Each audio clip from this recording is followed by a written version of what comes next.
I was discussing with a leader of the species via interpreters shortly after a breakthrough was made in translation. The biped, clothed in thick robes, as I was told was currently the fashion among them, expressed deep frustration at the inefficiency of the homes of my people on my research facility. I clarified that the facility was not a home to my people, but a temporary research facility. This greatly eased the frustration of the biped, who then asked to see depictions of the homes of my species. The biped had a great love of efficiency, so I showed it the vast, near-mountainous towers of the planet I was raised in, with vast cities hanging from the spaces in between. The frustration, though, returned in full force. It complained that the city was improved from the colony, but lacked a proper understanding of efficiency. When I asked it what it desired for efficiency, it gestured out to the fleet of ships around us. It said that it was the epitome of their species' efficiency. I agreed that it was an unspeakably efficient fleet and told it the truth, that we had marveled at how completely their species had been able to evacuate its previous territory. The biped was confused and asked what I meant by evacuation. I clarified, mentioning that I had assumed that they had evacuated on the basis of how stars and planets had been disappearing from the little star. After a discussion with its translator, the biped, and shortly after, the translator began huffing, making repeating wheezing and barking sounds. It was disturbing, but I was told that it generally meant an expression of amusement, though the social situations the action could be used in were diverse and often contradictory. The biped told me that it could resolve our misunderstandings if I could wait a myriadth of an orbit. I was told to put a close watch on one planet on the outside of the system, rocky and barren. We did and waited. No stars vanished while we waited, but several grew dimmer. The biped invited me again to speak as we observed the planet from a far orbit. A large number of the biped's ships and orbital stations had surrounded the planet, and large machines that we did not have counterparts to join them. On the top left corner of the screen that we viewed the planet through, a timer was ticking down numbers in base 10, and the biped was excited, anxious. As the timer approached 0, the biped made a remark about efficiency and how they were about to demonstrate the true efficiency of their fleet. Then, the 0 came. At first, nothing happened. Then, the planet split in two, plumes of molten rock jetting out into space. I turned to view the biped. It turned back and showed me its teeth in what was generally accepted to be an expression of pleasure and happiness. The large devices in orbit, I was told, used a variety of electromagnetic radiation to split the planet and send pieces outside of its gravity well. Even as I watched, chunks of the planet's crust lifted into orbit.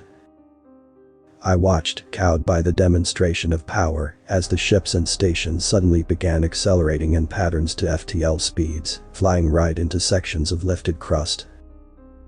The biped informed me as I watched that this was to collect the material in the vessel's spatial wakes, and that by tuning the speed of the impact, they could even make neutronium or singularities if they wanted to. I watched the spectacle for the 100,000 seconds or so it took to complete.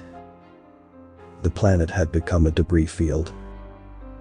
Already, the biped stations were churning, producing new ships. I knew what it meant. The bipeds weren't running from the Star Eaters. They were the Star Eaters. Eventually, I ventured to ask the biped what it meant by the show of force. That I had already known of the efficiency of the biped fleet, but I did not know that it was meant to be the military sort of efficiency. The biped's translator relayed the message with increased concern, and the biped itself paled. It trod back and forth, agitated, before it could answer. It explained that it was not a show of military force. And then it asked me to consider a sphere. It told me that a sphere is the most efficient way to contain an amount of volume, given an amount of surface area. This, of course, I knew. It was basic geometry.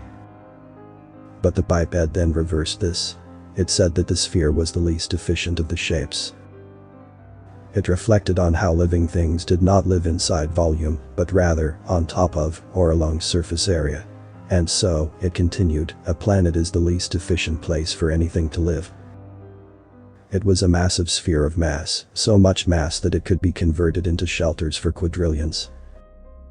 But it was compressed into a ball where things could live only a minuscule fraction of the surface, with the rest of the mass uselessly stuffed inside of it. It then asked me to reflect on how stars used only a fraction of their hydrogen before ceasing useful energy output and wasting their layers to the emptiness of space. So, the obvious thing to do, for the sake of efficiency, was to deconstruct the stars and planets for useful material and fuel. Hydrogen fusion generators were more efficient than solar power, although their species was working on designs to gather energy from artificially created singularities for perfect mass to energy conversion. When it finished, it showed me images of where it grew up. A small cluster of modular orbital stations, stuck together and constantly changing, some homes and communities leaving and others arriving at all times. It showed me the monument dedicated to the home planet of their species. A chunk of crust, 67 lengths across, dotted in thick plants and overrun with small flying animals, covered by a great dome. It was surrounded by a fleet of stations, a cloud so vast that I could not even understand it. The biped asked if it had clarified anything. I told it that it had. I told the biped, quite frankly, that it was a member of the most terrifying species I had ever even contemplated, and that I looked forward to a long and friendly relationship with its kind in the future. It bared its teeth at me and bade me well. To extend the earlier analogy I made of losing a bauble. Imagine if all of the baubles started going missing.